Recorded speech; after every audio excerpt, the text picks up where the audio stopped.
Vous êtes à l'abreuvoir de l'actualité à toutes et à tous. Bonsoir, bienvenue. Les grandes articulations.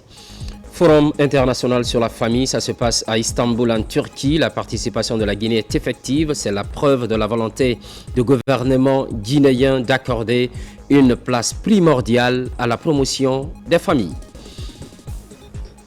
Saine émulation entre les élèves. Grande finale du Guinée Spelenby. L'événement est soutenu par l'ambassade des États-Unis. Les candidats viennent de plusieurs institutions bilingues de Conakry et de l'intérieur du pays. Infrastructure sportive, place à l'inauguration du stade du 1er mai de Bokeh, un complexe entièrement rénové par la fondation Wazni. La cérémonie inaugurale est présidée par Keyamou Bogolahaba, ministre de la Jeunesse et des Sports. C'est tout pour les titres. Fini la 6e grande commission mixte de coopération guinéo-sénégalaise, deux pays qui partagent en plus de la culture, l'histoire et la géographie. Après 2 jours d'intenses travaux, une dizaine d'accords est signée par les deux parties dans divers domaines. La clôture est coprésidée par les deux ministres des Affaires étrangères. Le point avec Makeme Donzo. Les dernières grandes consultations diplomatiques entre la République de Guinée et la République du Sénégal remontent à plus de 15 ans. Aujourd'hui, le besoin de renouer la coopération bilatérale entre les deux pays est une préoccupation pour les autorités politiques au plus haut niveau. C'est dans ce contexte que s'ouvrent les travaux de la 6e grande commission mixte de coopération guinéo-sénégalaise à l'initiative des deux présidents, leur Excellence Général Mamadi Doumbouya et Bassirou Diomaye Faye. Nos deux nations, il faut le dire, bien, ne partagent pas tout simplement une simple proximité géographique. Nous avons en commun un patrimoine culturel et historique commun, une vision partagée de l'intégration ouest-africaine, mais également des engagements conjoints pour la paix, la sécurité et le développement économique. Que la commission mixte de coopération bilatérale, dont les travaux sont en cours aujourd'hui, constituera pour chacun d'entre nous une opportunité cruciale pour, premièrement, faire le bilan des réalisations accomplies depuis notre dernière session. Également, deuxième chose, identifier des nouveaux axes de coopération, notamment dans les secteurs agricoles, énergétiques, des infrastructures. Plusieurs accords sont à l'étude. Ils font l'objet d'échanges et d'observations par des techniciens guinéens et sénégalais. Pour le secrétaire général du ministère des Affaires étrangères, ces consultations constituent une opportunité unique d'écrire une nouvelle page de l'histoire entre les deux pays.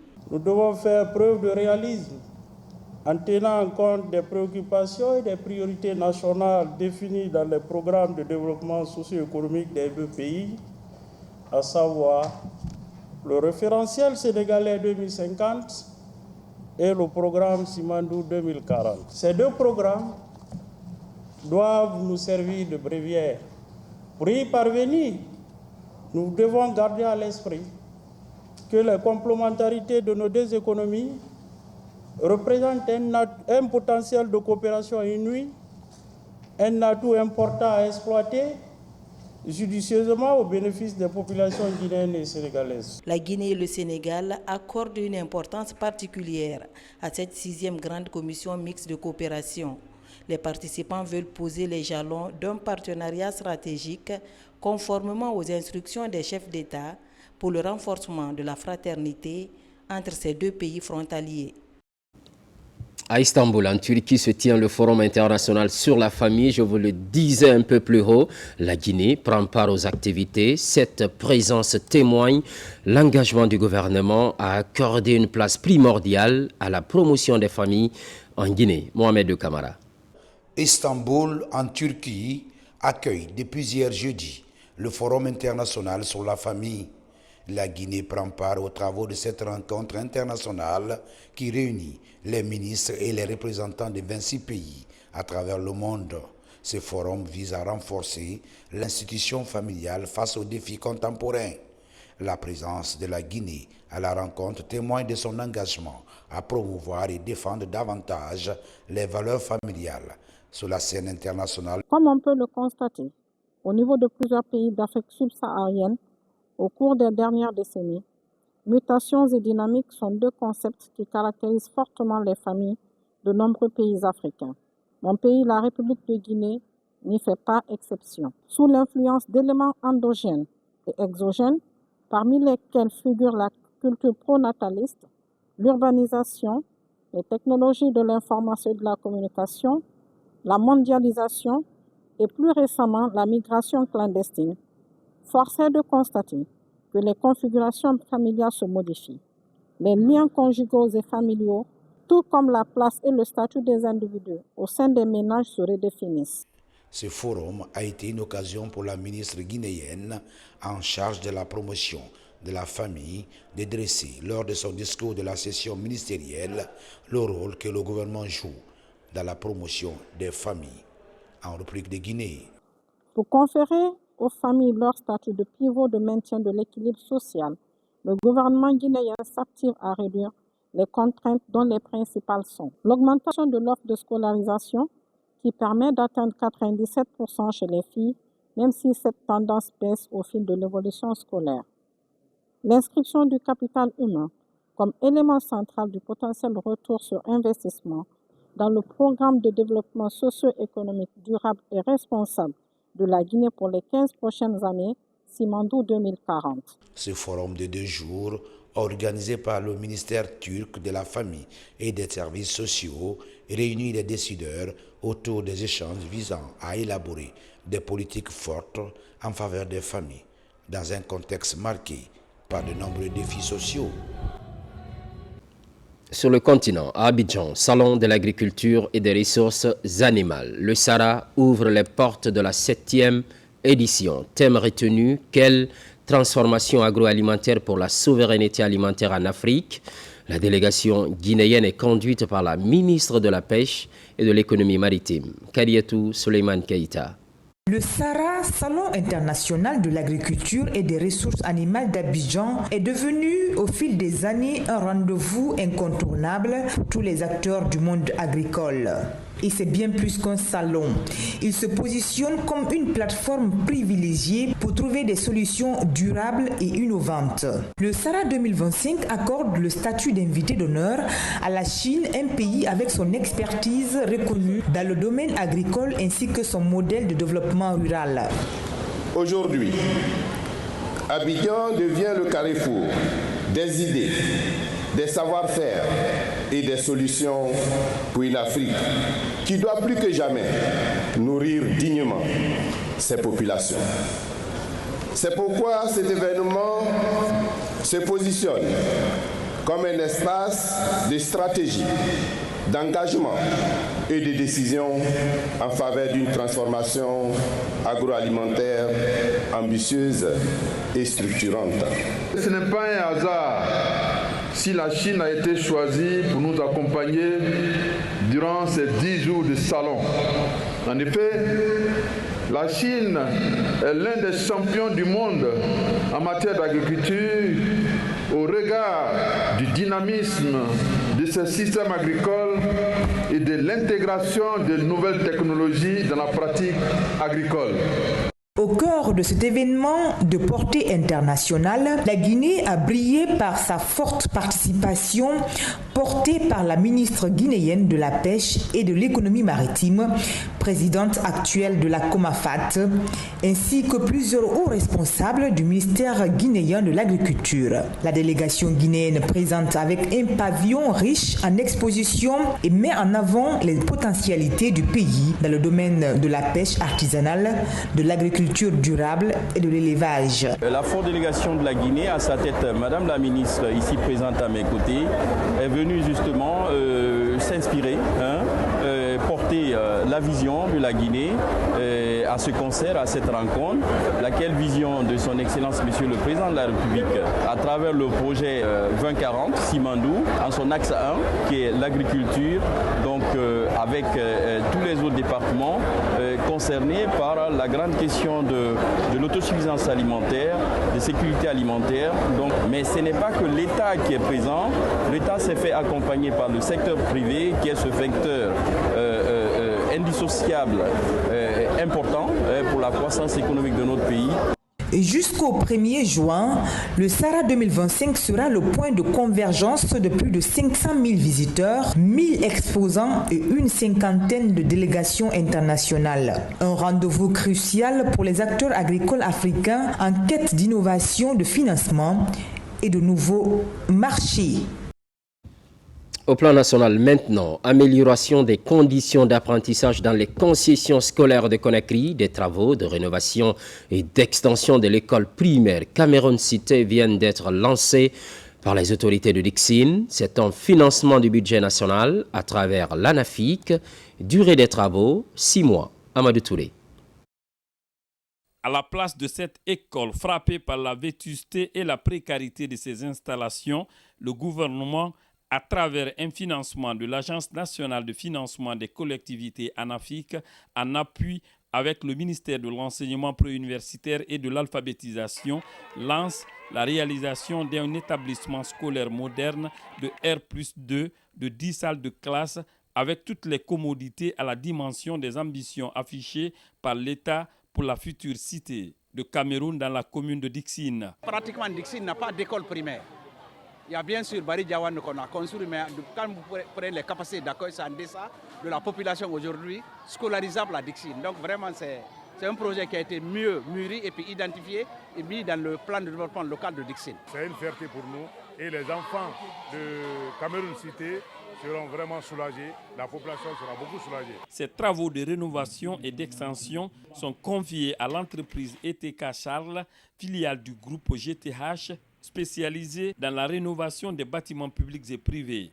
Le délai d'exécution des travaux est de 6 mois. Ce projet n'est pas seulement la construction d'une école, c'est la matérialisation d'une vision, celle du président de la République qui souhaite donner la chance à tous les enfants de notre pays d'aller à l'école. Notre équipe, composée de professionnels aguerris, mettra à profit son expertise et son expérience pour faire de ce projet un modèle de réussite.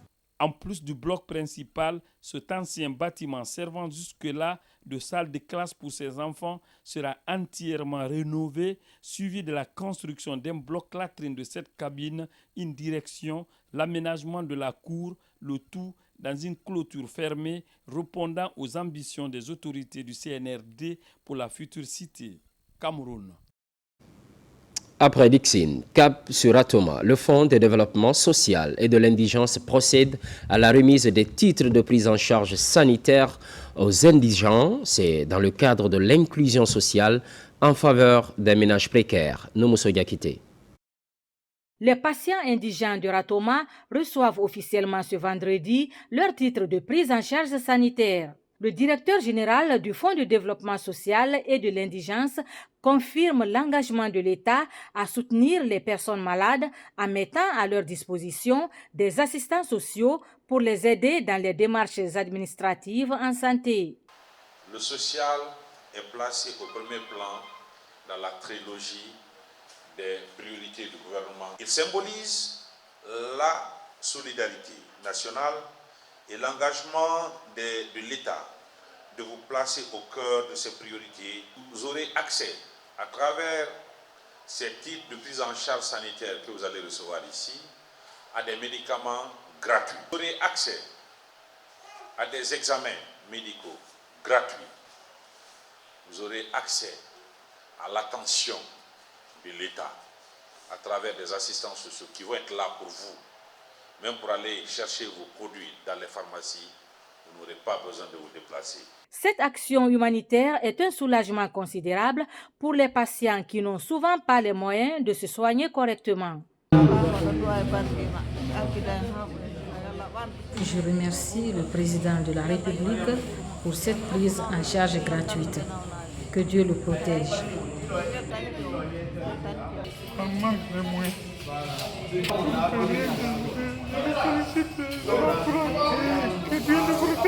Nos parents nous enseignent que le plus gros problème chez un malade impatient, c'est quand il regarde derrière lui, il n'a pas de soutien. ça lui stresse. Cet accompagnement humanitaire du gouvernement à travers le Fonds de développement social et de l'indigence permet à de nombreuses personnes démunies de recevoir les soins nécessaires pour retrouver la santé et le bien-être. C'est l'un des titres de cette édition, la grande finale du Guinea Spelling Bee, un événement phare soutenu par l'ambassade des États-Unis. La compétition est ouverte aux élèves venus de plusieurs institutions bilingues de Conakry de l'intérieur du pays. Les candidats Kerno Ilyassa Diallo et Abibatou Tunkara se sont bien illustrés. L'ambition est de faire de l'éducation un levier essentiel pour forger les futurs leaders guinéens. Maïmouna Bella Diallo, Eugène Dunamou.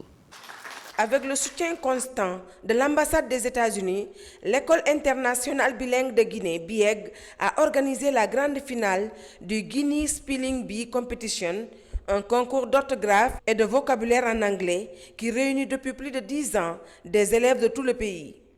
Cette édition a mobilisé plus de 200 élèves issus d'écoles bilingues de Conakry et de l'intérieur du pays, répartis en 2 catégories, junior et senior. Lors de la finale, Kerno Ilyassa Diallo, 4e année, et Abibatou Tunkara, 11e année, tous deux de l'école internationale bilingue de Guinée, ont remporté les premiers prix. C'était très difficile parce qu'il fallait connaître les mots, leur définition parfois et même leur origine d'où ils venaient. Et aussi, il fallait pouvoir connaître leur bonne prononciation, comme ça tu peux connaître comment épeler le mot. Donc je peux dire que c'est un travail très difficile. Au-delà de la compétition, le Spelling Bee est devenu un véritable projet de coopération éducative entre la Guinée et l'ambassade des États-Unis qui accompagne activement cette initiative depuis ses débuts. Il vise à renforcer les compétences linguistiques des jeunes, promouvoir l'expression orale et encourager le leadership. Ce concours contribuera beaucoup à l'épanouissement des jeunes enfants guinéens et aussi ça va contribuer dans le développement socio-économique de notre pays. Nous avons besoin vraiment de ces jeunes enfants qui deviendront des vrais bilingues, qui seront bien en anglais et en français. Présentement, nous avons un bon projet chez nous, le Simandou 2040, et ce projet a besoin des enfants bilingues. Les organisateurs appellent les autorités nationales à soutenir davantage ce concours porteur d'avenir pour la jeunesse guinéenne.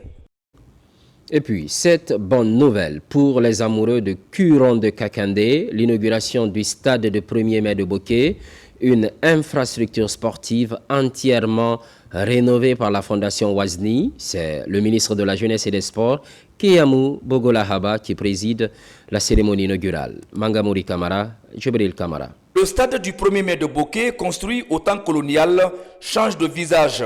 Le terrain autrefois poussiéreux est désormais à gazon synthétique. Ce travail est rendu possible grâce à l'initiative des jeunes leaders de Kakandé, appuyés par la Fondation Wazni. Cette infrastructure permet de rapprocher non seulement la jeunesse au consortium, mais aussi de créer une émulation entre le Winning Consortium et d'autres entreprises de la place afin que la région de Boké puisse bénéficier autant d'infrastructures sportives, notamment footballistiques. Ce stade peut servir à tout un chacun dans le sens à ce que le football à la base ait un essor. Si ce stade a été réalisé aujourd'hui, c'est parce que nous avons un président qui est attentif, qui est à l'écoute de tout un chacun et qui a suivi nos conseils afin de donner ce joyau-là à Boké. Et c'est vraiment mérité que ce stade-là porte le nom du général Mamadi Doumbouya. Et nous remercions le monsieur Fadi Wazni pour tout ce qu'il fait pour les communautés, pour les populations, tous ceux qui, de près ou de loin, se sont associés à nous pour réaliser ce grand projet. Nous leur disons merci. Ce travail gigantesque vient en appoint aux clubs préfectoraux qui jouent souvent leur match du championnat de Ligue 1 hors de leur installation. C'est une réelle satisfaction. La pelouse synthétique qui est là, elle répond aux normes de la FIFA.